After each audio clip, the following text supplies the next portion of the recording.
একটি আমল আছে যে আমলের বিনিময়ে আল্লাহ তাআলা ব্ল্যাঙ্ক চেক দিবেন।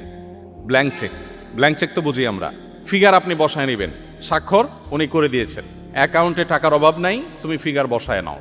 একটা আমলের বিনিময়ে শুধু কোরআনে আল্লাহ তাআলা বলেছেন আখিরাতে বান্দাকে আল্লাহ ব্ল্যাঙ্ক চেক দিবেন। একটি আমল, অনলি একটি আমল। বলবো সেটা? আল্লাহ বলেছেন ইন্নামা ইউওয়াফাস সাবিরুনা আজরাহুম বিগাইরি হিসাব।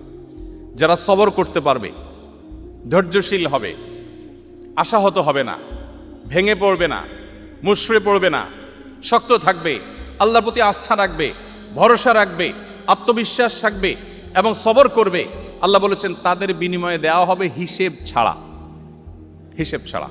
আপনি যদি ইসলামে আসেন, আপনি যদি ইসলামটাকে বোঝার চেষ্টা করেন, আপনি যদি ইসলামটাকে মানার চেষ্টা করেন, তখন আপনার ক্যারিয়ারটাকে আপনি দারুণভাবে এনজয় করবেন। আপনার প্রমোশন হলো না, ক্যারিয়ারে আপনার প্রমোশন হলো না, আপনি খুব সৎ অফিসার কিন্তু প্রমোশন হলো না। বেঈমানের কাছে কোনো সান্ত্বনা আছে? যার আখিরাতের প্রতি বিশ্বাস নেই তার কাছে কোনো সান্ত্বনা আছে? আমি একজন সৎ মানুষ বাট প্রমোশন হয় নাই, মানে এর চেয়ে বড় ট্র্যাজেডি আর কি হতে পারে? আপনার কাছে তো এর চেয়ে কষ্টের কিছু, আপনি শেষ হয়ে যাবেন ভিতরে ভিতরে করে। তার কোনো সান্ত্বনা আছে? তো ইমানদারের সান্ত্বনা আছে না নাই? আছে না নাই? আমার টার্গেট ছিল আমি প্রশাসনের সর্বোচ্চ লেভেলে যাব, আমি পড়াশোনা করে ভালো একটা জায়গায় যাব, যে আমি দুর্নীতিকে জাদুঘরে পাঠাবো, এদেশে মানুষের মুখে হাসি ফোটাবো, আমি অপ্রশাসনের বিরুদ্ধে সংগ্রাম করব, আমি সমাজে উদাহরণ হব, আমি মানুষের জন্য কাজ করব। এটা জীবনের সার্থকতা। ভোগবাদ এটা জীবনের সার্থকতা না। ভোগ করে সুখে থাকা এটা তো গরু ছাগলও পারে, পশু পাখিও পারে।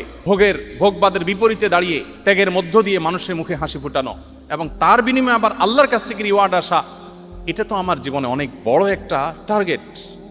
এই টার্গেট যদি আমি ফুলফিল নাও করতে পারি, আমার প্রমোশনই হলো না, চাকরিটাই হলো না, জায়গা মতো যেতেই পারলাম না, ইমানদারের সান্ত্বনার জায়গা হলো নবীজি বলেছেন মানহাম্মা বিহাসানাতিন ফালাম ইয়ামালহা। কেউ যদি কোনো ভালো কাজ করবার সংকল্প করে কিন্তু করতে না পারে, আল্লাহ তাআলা তাকে ওই কাজটা করার যেহেতু ইচ্ছার কোনো ত্রুটি ছিল না, কিন্তু সে পারে নাই, তার প্রমোশন হয় নাই, তার চাকরিটা হয় নাই, ব্যাটে বলে হয় নাই, তার স্বপ্ন ছিল, তার ইচ্ছা ছিল, ইচ্ছাতে কোনো খাদ ছিল না, সে সঠিক সিদ্ধান্ত গ্রহণ করেছে বাট হয়ে ওঠেনি।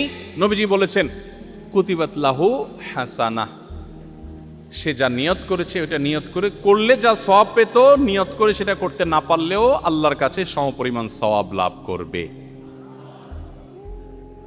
আপনি যদি মুসলিম হন, আপনার জীবনে প্রমোশন না হলে, চাকরি না হলে আপনি সান্ত্বনা খুঁজে পাবেন। চাকরি হয় না তাতে কি সওয়াব এক চুলও কম হবে না, আল্লাহ আমাকে পাই করে দিবেন ঘোষণা দেওয়া আছে, কারণ আমার ইচ্ছা কোনো ত্রুটি ছিল না।